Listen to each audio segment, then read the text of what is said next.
ہم جب بھی کسی کو ذمہ داری دیتے ہیں دنیا میں تو ہم چاہتے ہیں کہ وہ انسان اس ذمہ داری کو بخوبی ادا کرے، بخوبی ادا کرے، تاکہ ہم اس کا معاوضہ اس کو دیں۔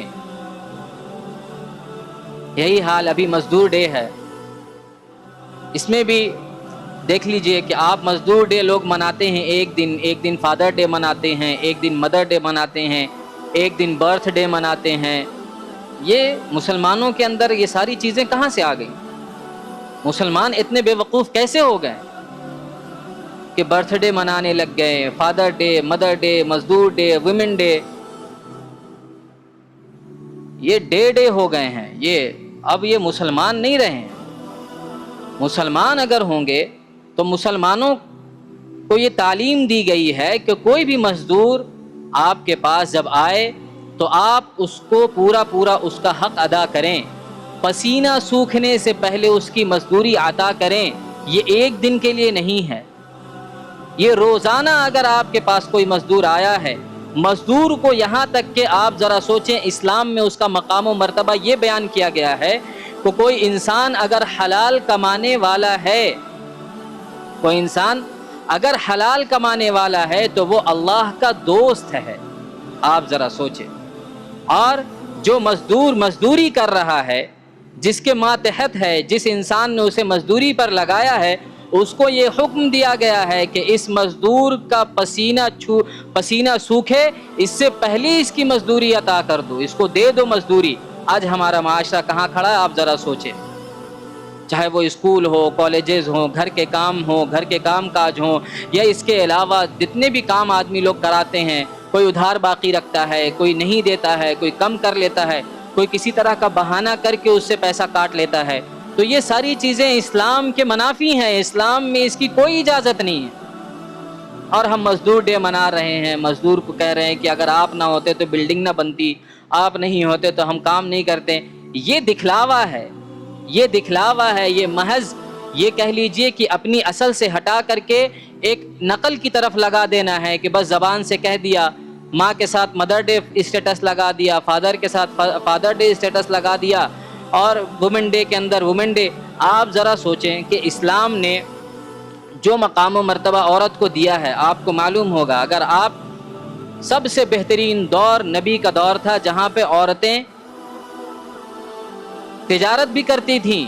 آج بولا جاتا ہے کہ عورتیں اسلام میں عورتوں، بہت سارے لوگ اعتراض کرتے ہیں کہ اسلام میں عورتوں کے ساتھ یہ کہہ لیجئے کہ بہت زیادہ زیادتی ہوئی ہے کہ ان کو کام کرنے کی اجازت نہیں ہے، بہت طرح طرح کی باتیں کی گئی ہیں، طرح طرح کے اعتراضات کیے گئے ہیں۔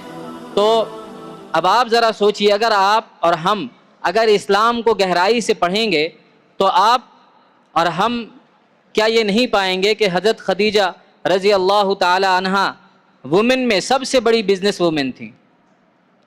کیا اللہ کے نبی صلی اللہ علیہ وسلم نے انہیں روکا؟ نہیں روکا۔ طریقہ اسلامی تھا، اس وجہ سے نہیں روکا۔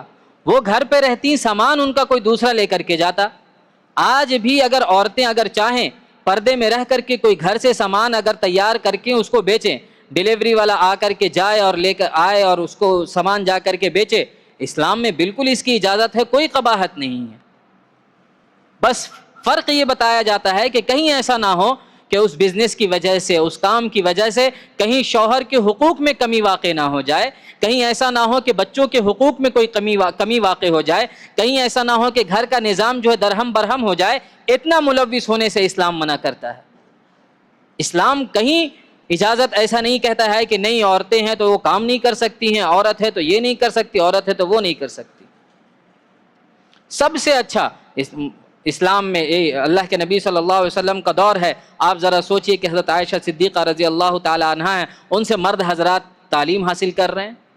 حضرت خدیجہ ہیں، وہ کاروبار کروا رہی ہیں، اور دیگر بہت ساری صحابیات ہیں، وہ اپنا کام کاج کروا رہی ہیں۔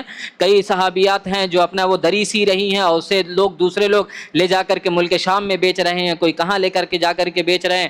دوسری صحابیات ہیں گھر کے دوسرے کام کر رہی ہیں، وہ ان کے شوہر لے جا کر کے بیچ رہے ہیں۔ تو یہ بزنس کون کر رہا ہے؟ عورتیں کر رہی ہیں، ساتھ دینے والے مرد ہیں، اپنے محرم ہیں۔ تو محرم کی سپورٹ کے ساتھ، محرم کے سپورٹ کے ساتھ عورتیں چاہیں تو کام کر سکتی ہیں۔ تو یہ وہ دور تھا اور آج ایک ایسا دور ہے جہاں پہ ہم ایسی پستی کا شکار ہوئے پڑے ہیں کہ ہم اعتراض کے گھیرے میں آ گئے ہیں، اعتراض کے گھیرے میں آ گئے، اور ہم جواب دینے کے قابل بھی نہیں ہیں۔ سب سے بڑی بات یہ ہے کہ ہم جواب دینے کے قابل بھی نہیں ہیں۔ تو آج جو میں کہہ رہا تھا، ہاں، کہ جو ذمہ داری دی جاتی ہے اصل میں، تو ہر انسان یہ چاہتا ہے کہ وہ ذمہ داری انسان اچھے طریقے سے ادا کرے۔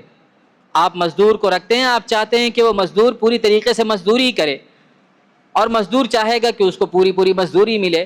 تو یہی تو اللہ تبارک و تعالی چاہتا ہے کہ ہم 60 سال کی زندگی، 70 سال کی زندگی ہم اللہ کو دے دیں، اس کے بدلے میں اللہ تبارک و تعالی جو زندگی ہمیں دینے والا ہے، اس کے بارے میں اللہ نے فرمایا وَالْآخِرَةُ خَيْرٌ وَأَبْقَىٰ، کہ یہ وہ زندگی ہے، آخرت کی زندگی ایسی زندگی ہے جو بہتر بھی ہے اور ہمیشہ باقی رہنے والی بھی زندگی ہے۔